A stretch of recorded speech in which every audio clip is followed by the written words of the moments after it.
sometimes you can start to feel like a criminal being a musician in New York. I think it's the duty of musicians and performers is to become more obscene, to become louder, to become more wild, so that they scare the hell out of any of these Upper East Side people that want to move into our neighborhoods. When I was first here, I think there was an incredible desire to make some kind of very strong statement. I walked in there and they took the top of my head off. So I've been going there and letting my eardrums bleed a little bit. I mean, you knew the audience was there, you know. There's absolutely no doubt about it. And of course, you wanted to twist the neck off that audience. I mean, it was just...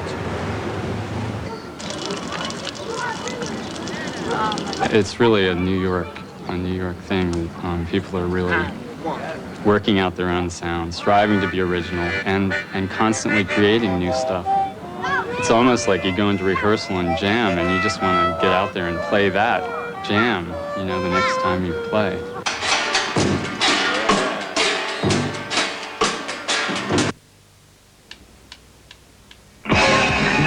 How do you sculpture a hurricane into sound? That's the beauty of Sonic Youth to me, because when I hear them, I feel like hurricanes, volcanoes, storms. They separated out from the downtown music community in a way and became part of the kind of post-hardcore scene. If you look up the word perseverance in the dictionary, and there's a little picture of Sonic Youth there. You know, when they're at full steam, they sound like the subway. You know, they're just guitars screaming, you know, it's like the brakes on the one train as it pulls into Times Square. A real exaggerated mess on stage, and a real ferocious band to watch. They love to just make noise, make sounds, and I just tried to help them structure. They have written songs that are radio ready and that are still at the same time identifiable as Sonic Youth.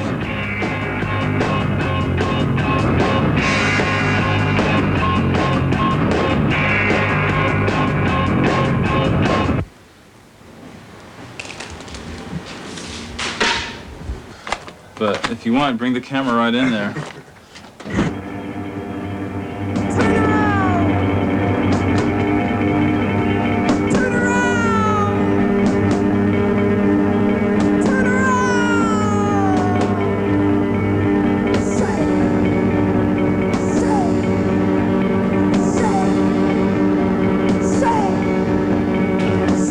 What the future's going to bring to the group. If you were smart, you would do something on this fellow, John Zorn. He's pretty interesting.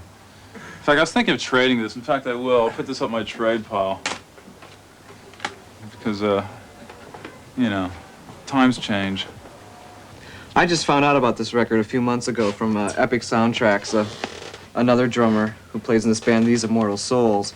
But this is the kind of record I play over and over all the time. It's really good. Actually, each person's individual style can shine within this particular group. For some reason, I have lots of records. I guess it's because I'm in the record business.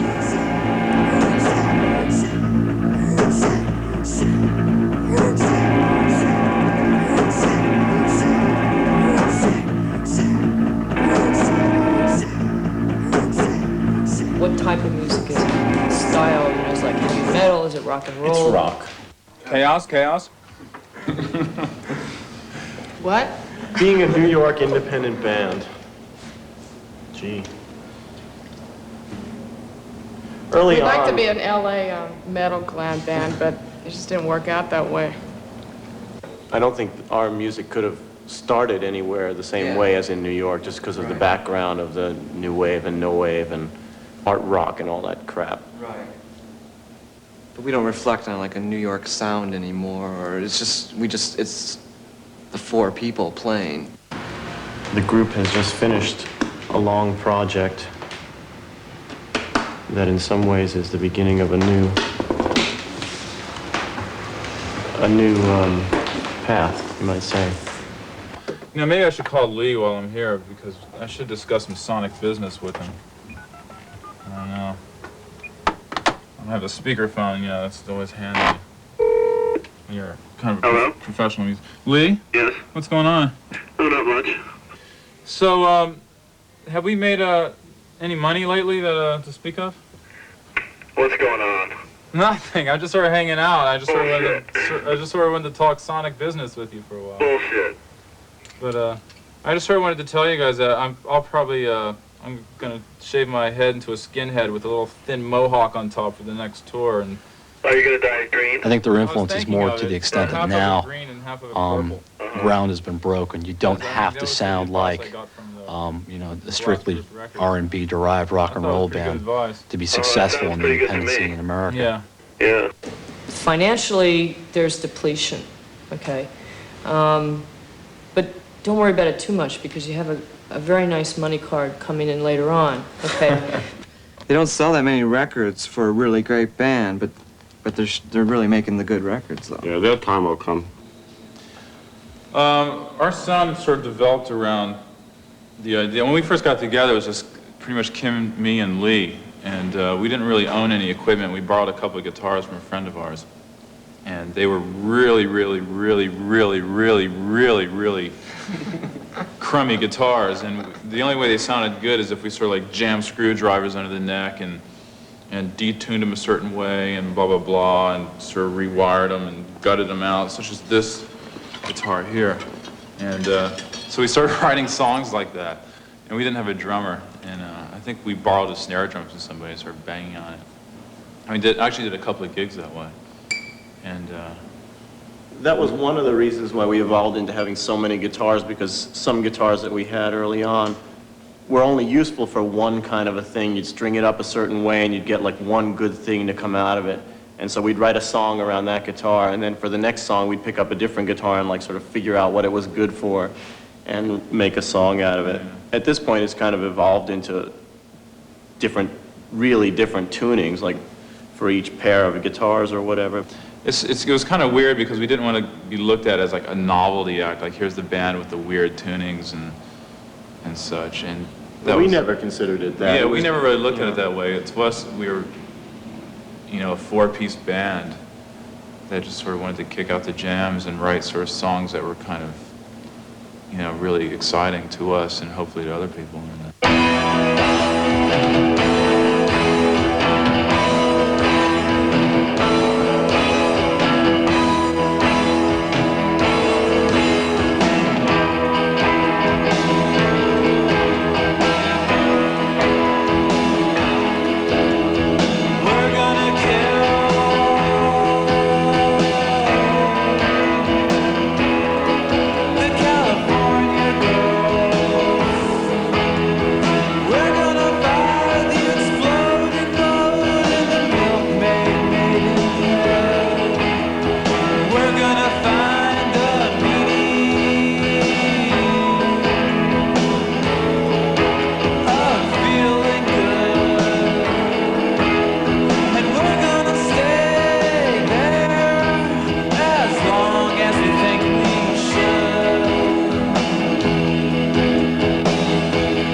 Well, we're singing about things that are important to us, so I guess it includes emotional issues and issues of the day in some fashion.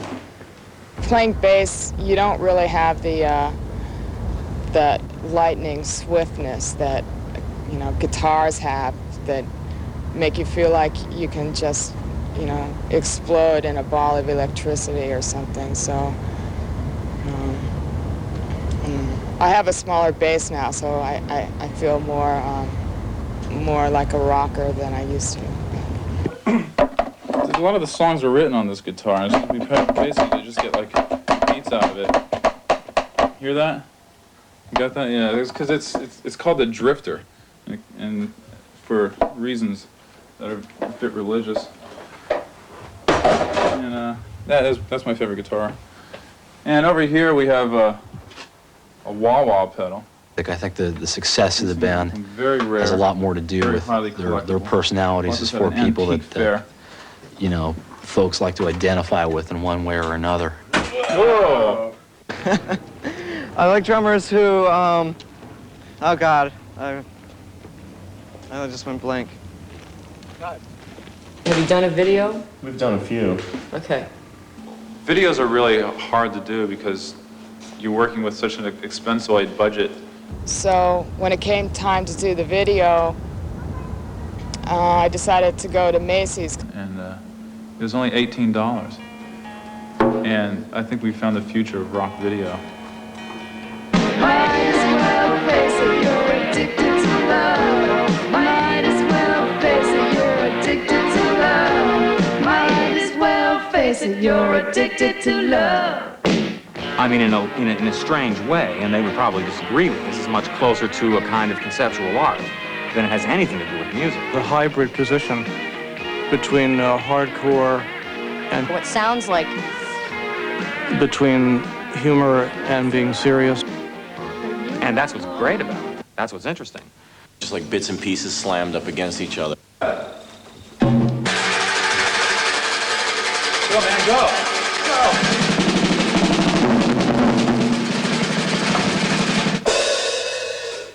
Next question. There's a lot of excitement in London at the moment about American bands. Can you think of the reason why American bands are so popular at the moment?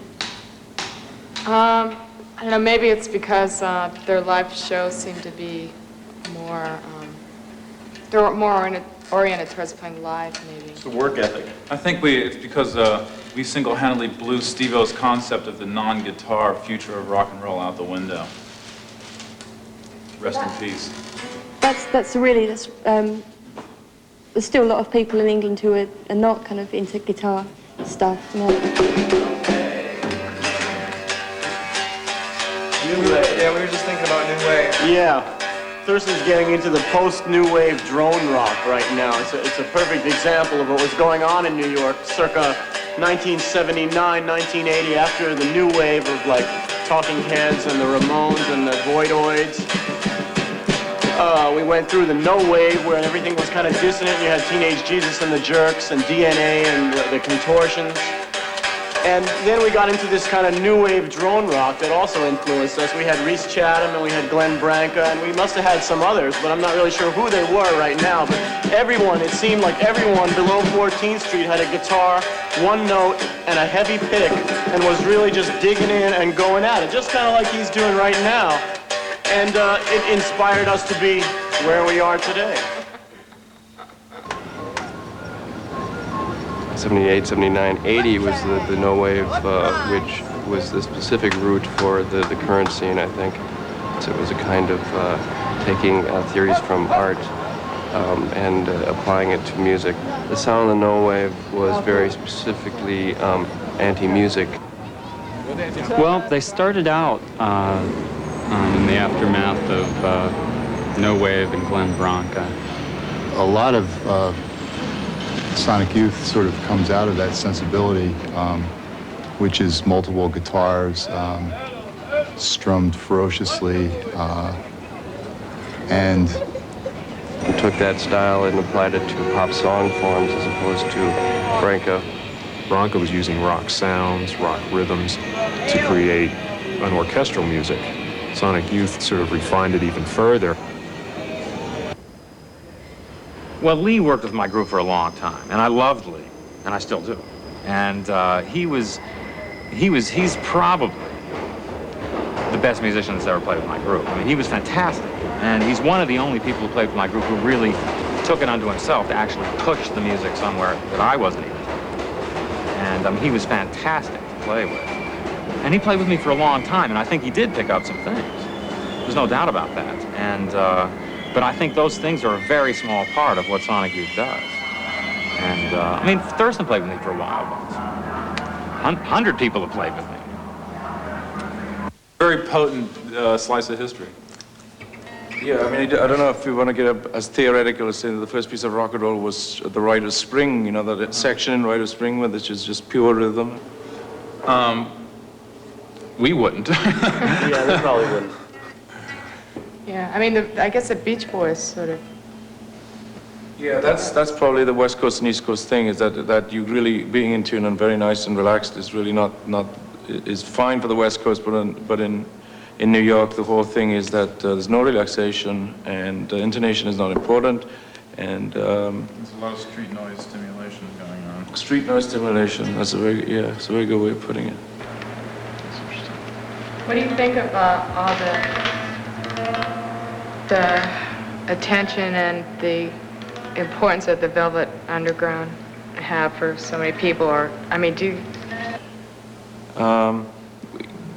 It seemed like when I came to New York, I came here to join a street gang, and I sort of did it with the guys in the band, and there was a lot of feeling of revolution. You really had this feeling of us against the world, and and the record companies who really, we thought we were going to stand them on their heads and make avant-garde music and commercial music at the same time. And by doing unorthodox things, which is, I like to think that we were that purposeful about being out of tune, but we Well, weren't. not out- But I don't I like like to that think out of tune thing. It's kind of de rigueur for New York bands, you know, like that's what brands you as a New York band is. There's noise of traffic and all that nonsense. But that's out of tune. I mean, we never sort of think of ourselves as like out of tune. We think ourselves maybe out of standard tune. Or using dissonances. And we think it's sort of bolstering the tradition of rock to break out and freak with it, so to speak.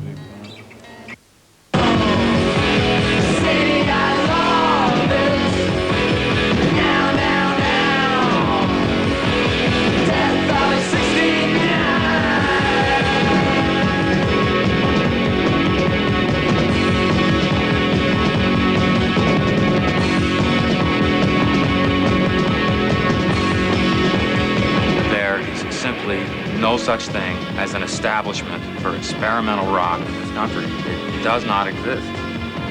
And I can imagine the kind of problem Sonic Youth would be having, but they are working on the case. We're pretty violent. It's a description of a tribe, right? I mean, our music, other people could say it's very pastoral, or, you know, it has a lot of different things going on in it. We like the violent side of it because it, you know, makes us feel good. I think it's called, it's sort of pastoral violence.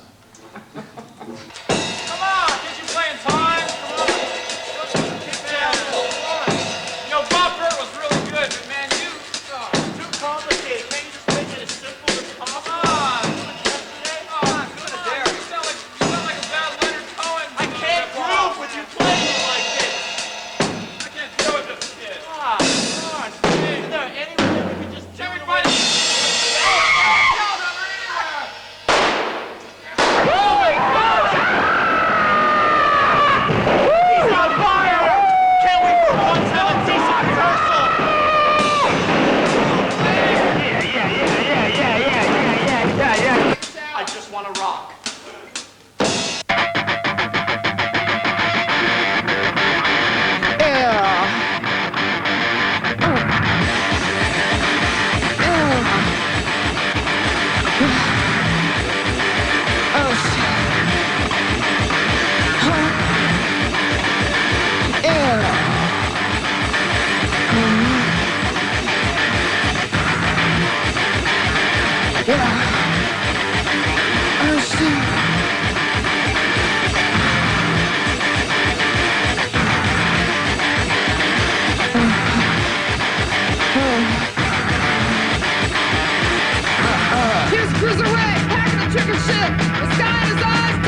fountain.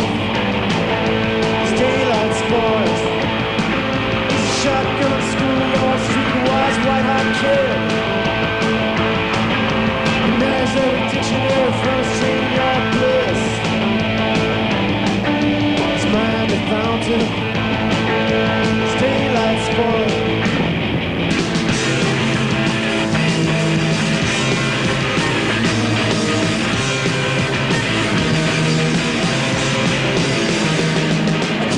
Flashy and can't forget the smashing. I can see the killers about it, see the magic. Can't fight it, so I'm about to walk. I tell you, I'm a guitar. You guys, oh, you're on the rock. I can't stop it.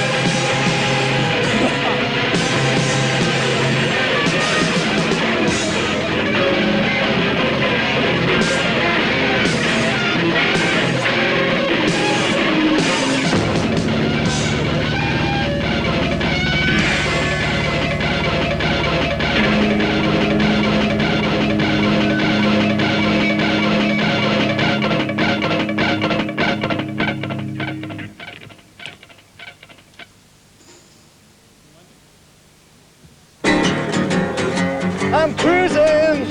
I mean, a lot of musicians come here from all over the world and from all over the country looking for something. And what they don't know is there are a lot of people that are here that are looking for the same thing.